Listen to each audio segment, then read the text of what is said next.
우리 성경 말씀 같이 찾아서 읽어보시겠습니다. 이사야서 10장 13절, 14절의 말씀.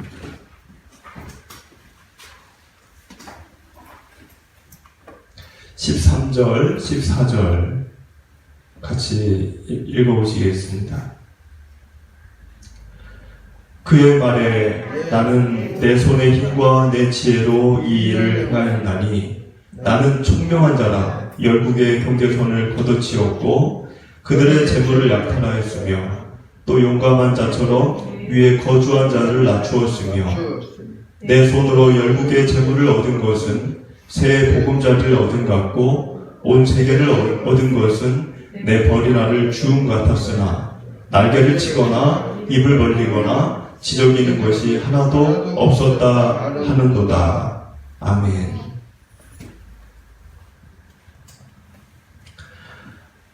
인생은 참 더딘 것 같지만 지나고 보면은 굉장히 빠르게 지나갔다라는 걸 느끼는 것이 우리의 삶인 것 같습니다. 그래서 뒤를 돌아보면 언제 이렇게 지나갔을까 늘 그런 생각을 하면서 살게 되는 것이 우리의 삶입니다.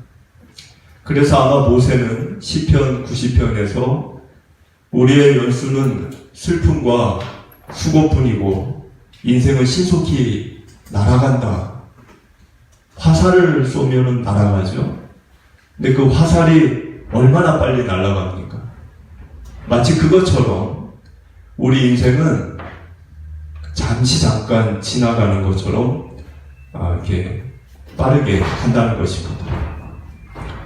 그런 인생을 저와 여러분들이 살고 있는데 하루하루가 지나고 보면은 눈 깜짝할 사이에 지나는 거죠. 그래서 여러분들과 저의 삶이 늘 그런 삶이지만은 하나님이 주시는 기쁨, 감사, 의미, 사랑 이것을 누리며 살게 되기를 축복을 드립니다.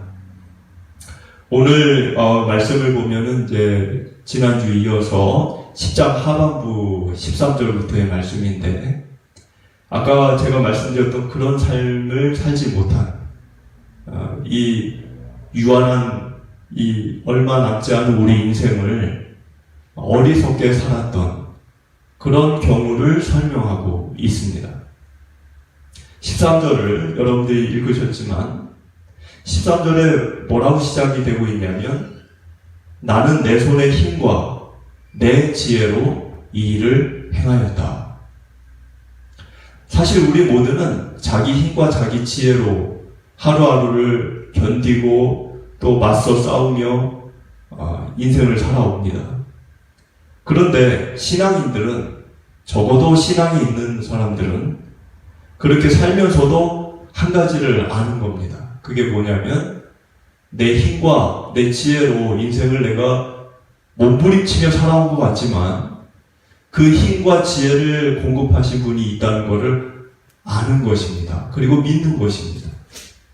농부가 밭을 갈고 씨를 뿌리고 잡초를 뽑고 또 이렇게 여러 가지 가꾸고 해서 작물을 소산을 얻게 되었을 때 그 농부가 이 작물의 소산은 나의 힘과 나의 노력과 나의 지혜로 얻은 것이다 이렇게 얘기할 수 있습니다. 그러나 믿음이 있는 농부는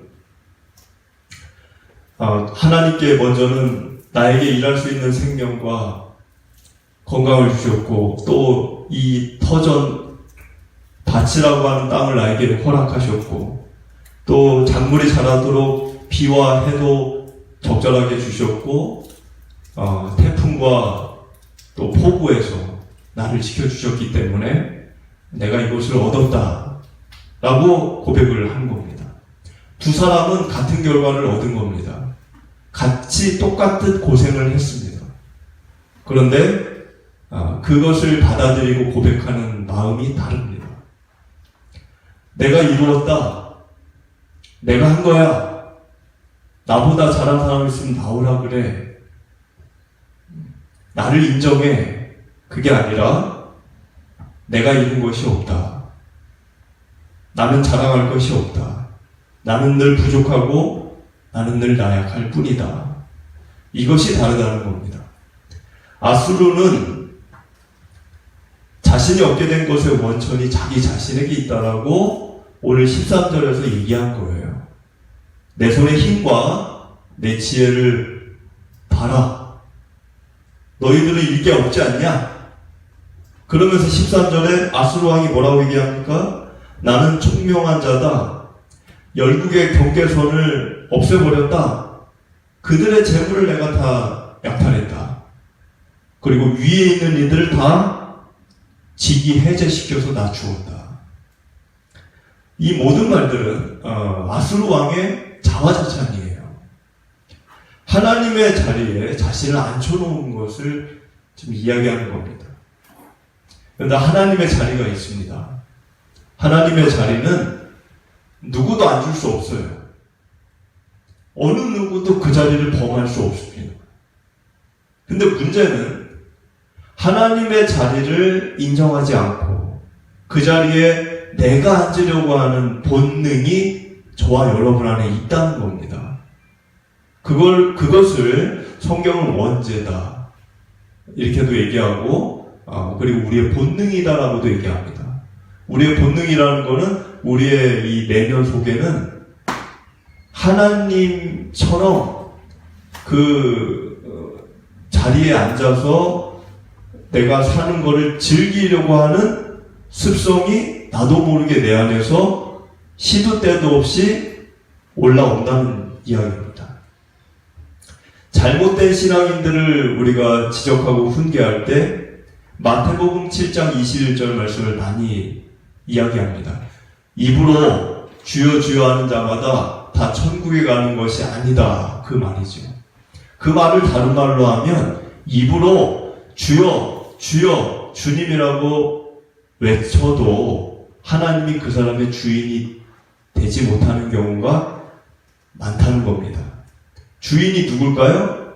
주여 주여 하면서도 주인은 자기 자신이에요.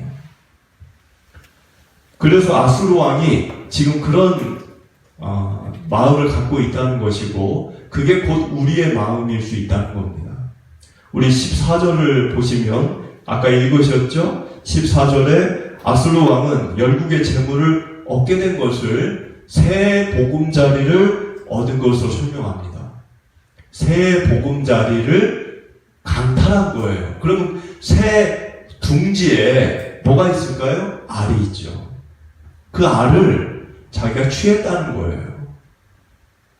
그런데 14절을 읽어보니까 날개를 치거나 입을 벌리거나 지저귀는 게 하나도 없었다. 그 얘기는 뭐냐면 감히 자기 자신이 다른 나라를 쳐들어갔을 때 감히 자기 자신에게 저항하는 사람들이 하나도 없었다는 거예요.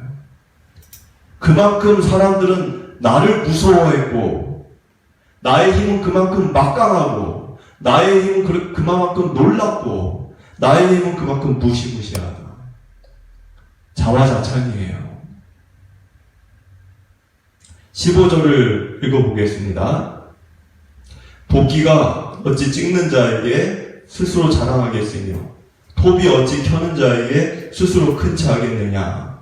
이는 막대기가 자기를 드는 자를 움직이려 하며 몽둥이가 나무 아닌 사람을 들려함과 같으니라.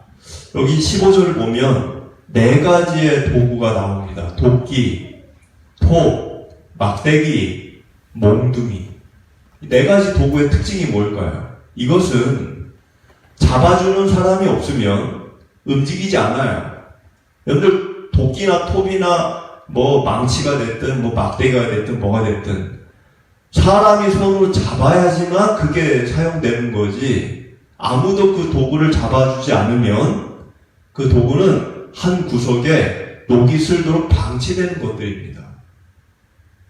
지금 하나님이 이 말을 15절에서 한 이유는 뭐냐면 아수르 너 너는 너의 존재가 뭔지를 좀 잊어버렸다. 너는 도구라는 거예요. 내가 너를 그냥 잡아줬을 뿐인데 왜 너는 네가 주인인 줄로 착각하느냐? 잡아줬다는 건 뭐예요? 하나님의 도움과 축복을 받았다는 거예요.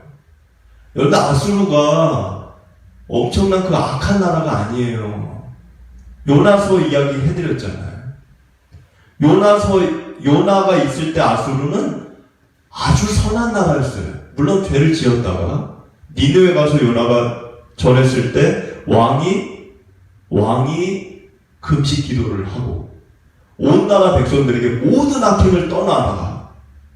아예 그걸 선포했어요. 하나님만을 온전히 믿으라. 그리고 그걸 했습니다. 그걸 했다는 거예요. 그 부흥이죠.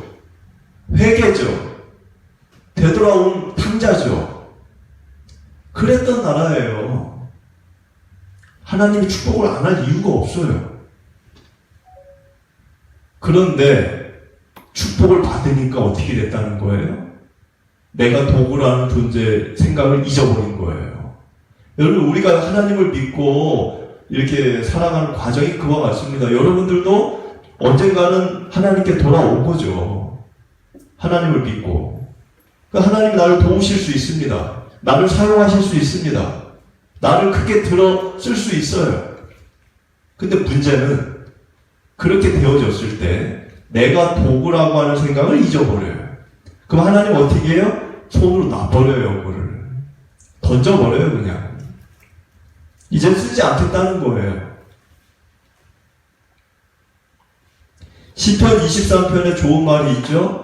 여호와는 나의 목자시니 내가 부족함이 없으리로다. 그 다음 구절이 어떻게 됩니까? 내 영혼을 소생시키시고 내 이름을 위하여 의의 길로 인도하시는도다. 그 다음 구절이 중요해요. 여호와가 내 목자니까 내 영혼, 자기 이름을 위하여. 자기 이름이에요. 내 이름을 위해서가 아니에요. 하나님이 옳은 길로 우리를 인도하는 이유가 뭐라는 거예요? 시편 23편 3절에 자기 이름을 위하여, 하나님 자기 이름을 위하여 우리를 의의 길로 인도한다는 거예요. 근데 우리는 거꾸로 살아요. 나의 이름을 위하여, 나의 이름을 위하여 잘못된 길로 간다는 거예요. 하나님이 주인이라는 생각이 별로 없습니다. 하나님이 주인 되신다는 것은 아까 마태복음 7장 21절처럼 입으로 주여라고 외친다고 해서 되는 일이 아니에요. 삶으로 살아야 됩니다. 우리 얼굴 표정이나 언행도 마찬가지예요. 내가 원하는 마음대로만 말하고 행동하고 살면 하나님이 주인이 아니죠. 밥을 먹을 때 나만 생각하면 내가 좋아하는 식당으로 결정해서 가는 겁니다. 그럼 상대방은 내가 결정한 그 식당의 음식을 좋아하는지 좋아하지 않는지 그거 관심도 없이 내가 좋아하는 식당을 정해서 간다.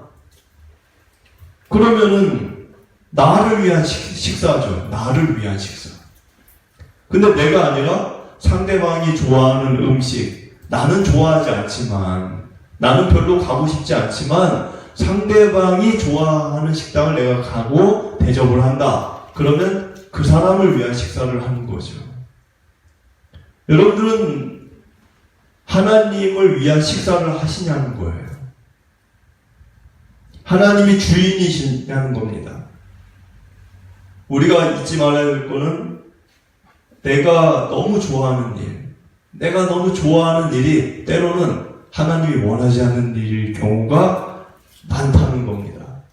그럼 살다 보면은 그 마음이 부딪혀요. 나는 하고 싶은데 가만히 생각해보면 하나님은 원하지 않는 것 같아요. 그러면 하나님이 주인이라 여기는 사람이면 갈등을 겪겠지만 깨끗하게 자기 생각과 계획과 욕구를 내려놓는 겁니다. 이거는 말이 쉽지 신앙생활에서 이것만큼 힘든 게 없어요. 이건 말이 쉬운 거예요. 그리고 이 싸움은 평생 해야 될 싸움입니다. 한 번 해서 그치는 게 아니에요. 죽을 때까지 해야 될 싸움입니다. 이 싸움은 나를 위한 싸움이 아니에요. 의를 위한 싸움입니다. 의를 위한 싸움. 의를 지키려면 각오해야 될 게 있어요. 그게 뭐냐면 손해보고 또 이윤을 포기해야 되고 안락함을 내려놔야 될 거를 각오해야 합니다. 그거 각오 안 할 거면 의를 위한 길을 갈 수 없어요. 여러분, 예수님께서 마태복음 10장 34절에 뭐라고 말씀하셨습니까? 내가 너희들에게 화평을 주러 온 줄 아느냐? 착각하지 말아라. 착각하지 말아라. 나는 너희에게 검을 주러 왔다. 여러분들, 잘못된 불순물을 제거하고 잘못되게 자라난 그 가지를 잘라내고 하려면 칼이 있어야 돼요. 그 말은 뭐냐면 거짓 화평이 있습니다. 잘못된 것을 내가 잘라내지 않고 그거를 잘못된 것들을 그냥 놔두고 하나님의 의로운 것을 지키기 위해 손해보려고 하지 않고 하나님의 거룩함을 위해 피해보려고 하지 않고 피해를 내가 보지 않으려고 하고 하나님의 의로움을 위해 내 안락함을 포기하지 않으려고 하면 그래서 누리는 화평과 편안함이 있다면 그것은 거짓 화평이에요. 예수님이 그 말을 한 겁니다. 내가 너희들에게 이런 화평, 너희들 편안하냐? 너희들 편안하냐? 그거 거짓된 거라는 거예요. 왜? 의를 위해 손해보려고 하지도 않고 박해받으려고 하지도 않고 안락함을 내놓지도 않으면서 너희들이 지금 누리고 있는 편안함, 안락함 이거 거짓된 거라는 거예요. 우리 16절을 같이 읽어보겠습니다. 16절. 그러므로 주 만군의 여호와께서 살찐 자를 파리하게 하시며 그의 영화 아래에 불이 붙는 것 같이 맹렬히 타게 하실 것이라. 그러므로라는 단어가 라켄, 히브리어 라켄. 그 말은 너희들 아수르 너희들은 초심을 잃어버렸어. 옛날에 나에게 그렇게 요나 때 회개하고 악을 버리고 선하게 살고 그랬던 너희들이 초심을 잃어버렸고 그리고 내가 너희들을 축복해 주니까 스스로 주인인 척을 하는 거죠. 그렇게 하니까 그러므로 라켄 그렇게 하기 때문에 라켄 너희들에게 이제는 심판을 하겠다는 거예요.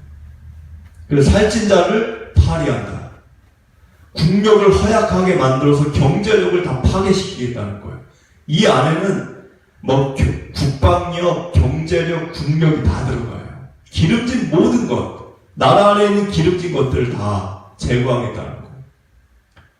그의 영화 아래에 불이 붙는 것 같이 맹렬히 타게 한다 이렇게 써 있는데 그의 아래라고 하는 거는 아수르 왕이 모르게 아수르 왕이 아래라는 거는 아수르 왕이 불이 붙은 줄도 모르게 불을 붙여서 그 불이 점점 이제 퍼져가지고 번져서 나라 모든 것들을 다 태워버리고 소실하게 될 것이다.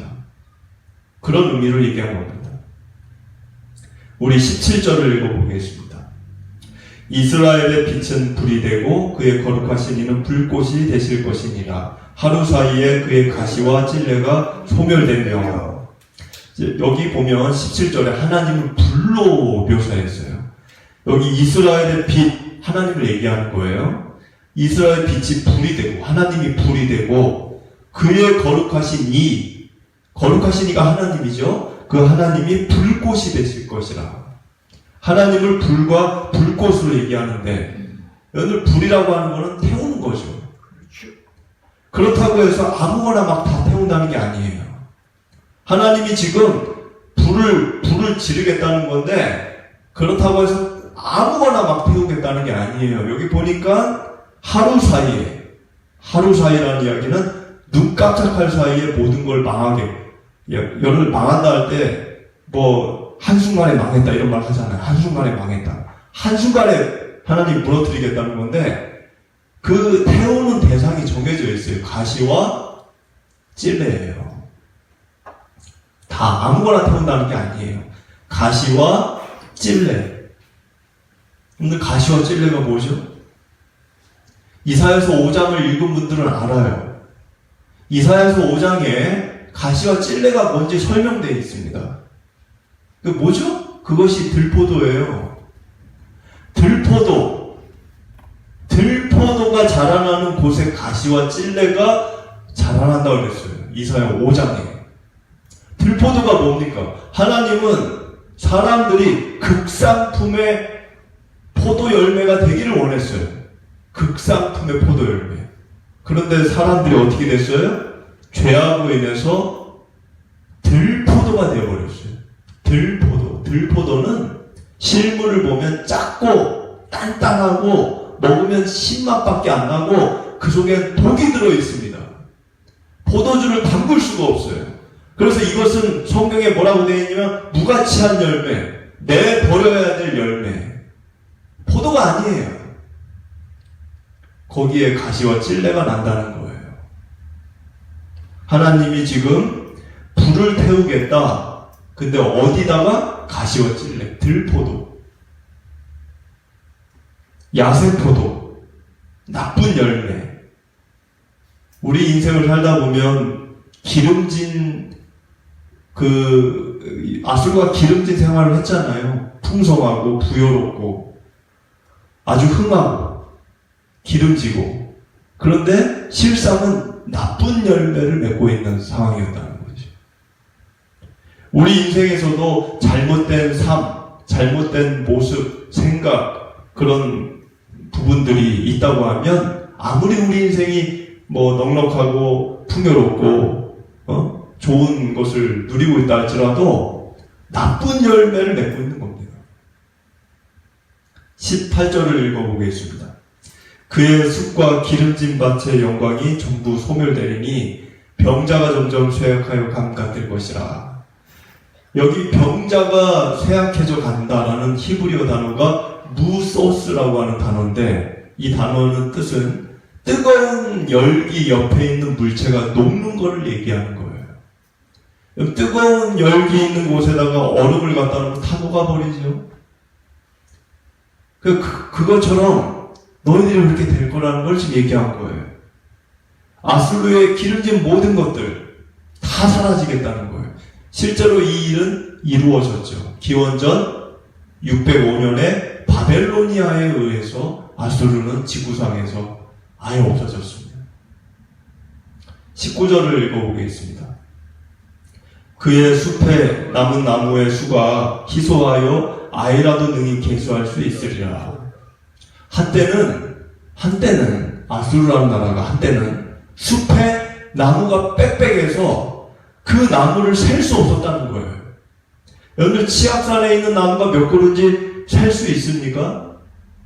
그런 나라였다는 거예요, 아수르가. 그런데 너희들 내가 도와주고 함께 해줘서 이렇게 된 건데 잘못된 열매를 맺으니까, 그렇게 얘기해도 듣지를 않으니까 이제는 다 불태워서 몇 그루 남기지 않겠다는 거죠. 그래서 아이도 셀 수 있을 정도. 근데 아이가 셀 수 있을 정도면 몇 그루 안 되는 거죠. 찬송가에 아까 우리 불렀죠? 280장. 천부여 의지 없어서 손들고 옵니다. 주 나를 박대하시면 나 어디로 가리이까? 여러분들 이 가사의 뜻이 뭘까요? 천부여 의지 없어서 손들고 온다. 손들고 온다는 거는 여러분 항복이에요. 항복할 때 손들잖아요. 살려달라는 거죠. 그 얘기는 나 빈손이다. 나 무기 없다. 나 빈손이다. 그 보여주는 거죠. 칼도 없고 총도 없고 다 내려놨다. 빈손이다. 천부여 의지 없어서 손들고 옵니다. 하나님 나 빈손입니다. 세상에서 내 무기라고 여긴 것들 다 내려놨습니다. 세상에서 내 끈이라고 여기는 것 그거 다 버렸습니다. 다시는 잡지 않겠습니다. 주님이 박대하시면 나 어디 가겠습니까? 많은 사람들이 이 마음이 없어요. 많은 크리스찬들도 어떤 생각을 할까요? 하나님 도와주세요. 도와주세요. 그 마음은 있죠. 교회 다니는 분들이 하나님 도와달라고 안 하는 사람이 어디 있어요? 다 도와달라고 그래요. 하나님 도와주세요. 도와주세요. 도와주시면 감사하겠습니다. 그리고 그런 기도를 할 때, 그런 마음을 가질 때 속으로 뭐라 그래요? 속으로는 하나님 도와주시면 감사하겠습니다. 그런데 하나님이 만약 안 도와주시면 나름대로 나도 대비책이 있습니다. 1선이 안 되면 2선이 있고 2선이 안 되면 3선이 있습니다. 그 얘기는 뭐예요? 여러 개의 끈 중에 그 중에 하나는 하나님이고 다른 끈도 난 잡고 있다는 거예요. 계획적이죠. 아주 머리 좋은 거예요. 아주 머리 좋은 거예요. 그러나 하나님이 볼 때는 가장 어리석은 겁니다. 가장 미련한 거예요. 끈을 여러 개 붙잡겠다는 마음이에요. 천부에 의지 없어서 나 손들고 주님께 갑니다는 마음이 아니에요. 수많은 끈 중에 하나가 당신 하나님이라는 것밖에는 되지 않는 거예요. 안 믿는 건 아니에요. 하나님을 안 믿는 건 아니에요. 그러나 안 도와주셔도 나 나름대로 살 마음이 있다는 거예요. 세상 사람 나 다 버려도, 내가 갖고 있는 거 다 내가 잃어버려도 하나님만 날 붙잡고 계시면 나 망하지 않습니다. 그 마음이 없어요. 하나님이 나를 붙잡아 주시면 나는 내가 될 수 있는 것보다 더 잘 될 수 있고, 내가 갈 수 있는 것보다 더 멀리 갈 수 있고, 내가 살 수 있는 삶보다 더 행복하게 살 수 있습니다. 그 마음이 없는 겁니다. 여러분들 정말 주님을 의지하십니까? 정말 주님이 여러분들의 주인이 되고 계십니까? 그 마음이 우리 안에 필요합니다. 그 마음을 갖고 이 시작한 6월을 걷게 되시기를 축복을 드립니다.